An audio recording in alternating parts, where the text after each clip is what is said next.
Whispers to the Moon. A story by Esty Babe. Kofi and Amma's earliest memories were wrapped in love and warmth. Their mother was a gentle soul whose laughter filled every corner of their modest home. On rainy afternoons, she would sit by the window with the children, spinning tales of faraway lands and brave children who overcame impossible challenges. She hummed while cooking their favorite meals and tucked them in at night with lullabies that made the world feel safe. "Kofi," she whispered one evening, tucking a strand of his hair behind his ear. "Remember, no matter what happens, kindness and courage will always guide you." "And me too, Mama?" Amma asked, clutching her hand tightly. "Especially you, my little star," their mother said, smiling so warmly it felt like the sun itself had entered their room. Life was simple, but beautiful. The children felt safe, cherished, and loved. Yet, happiness is often fragile. One evening, after a glowing sunset, their mother fell gravely ill.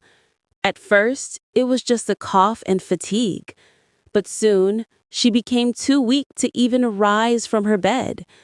Kofi and Amma tried to care for her, but their small hands could do little against the cruel grip of illness. When she died, the world shifted. The warmth in their home vanished.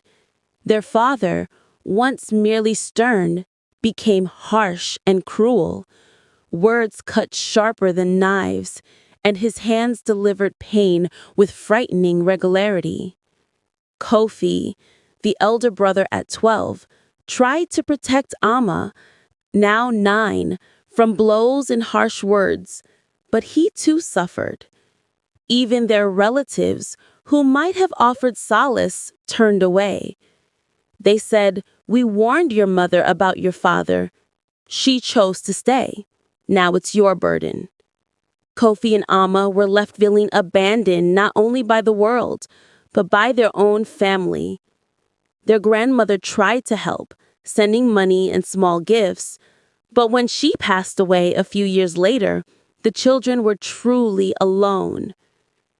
Days became a relentless cycle of hunger, fear, and sorrow. Nights were the hardest.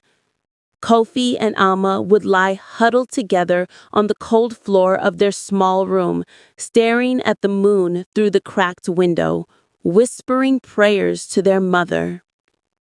"Mama, please, help us," Amma would whisper, her voice trembling. "Send us something, a miracle."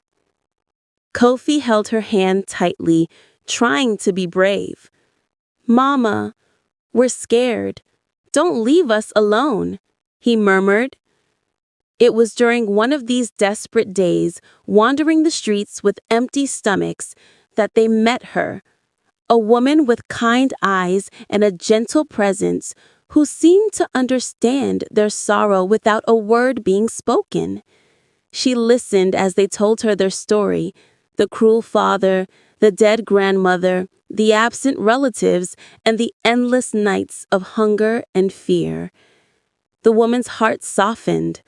That very day, she gave them food and let them rest for a short while in her home.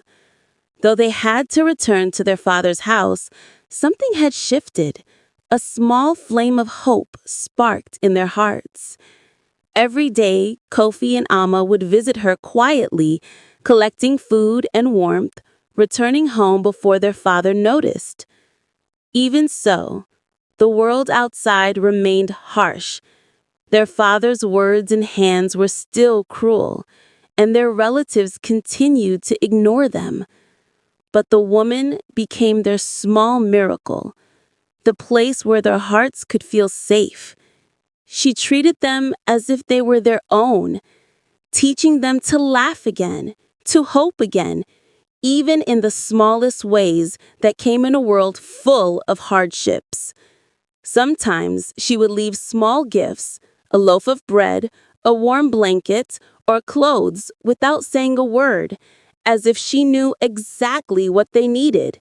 The children began to talk to her as they would their own mother, sharing stories, their dreams, and even the tiniest joys that came in a world full of hardships.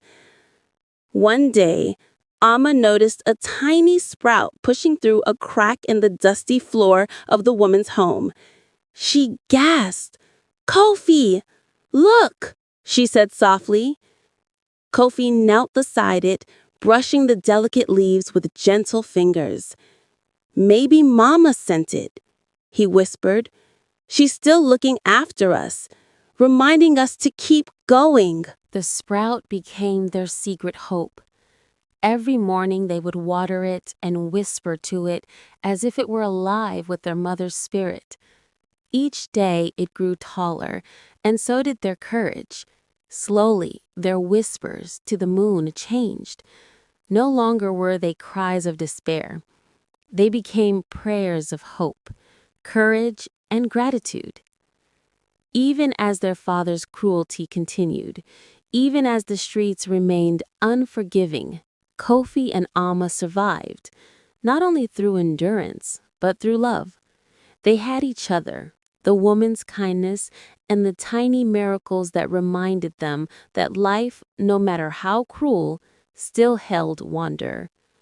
On quiet nights, when the wind rustled through the cracked window, and the moon cast soft silver light into their room, they could almost feel their mother's presence. It was subtle, a warm breeze, a faint whisper, the gentle glow of the sprout they had nurtured. It reminded them to keep believing, to keep loving, and to hold on to hope, no matter how dim it seemed. And slowly, in their hearts, Kofi and Alma discovered the truth. Love could never truly be taken away. It lived in the bonds we form, in the kindness of strangers, in the courage we summon in the darkest hours. And sometimes, just sometimes, miracles came quietly, in a woman's gentle care, in a tiny sprout, and in the unwavering glow of the moon above. Please like, comment, and share.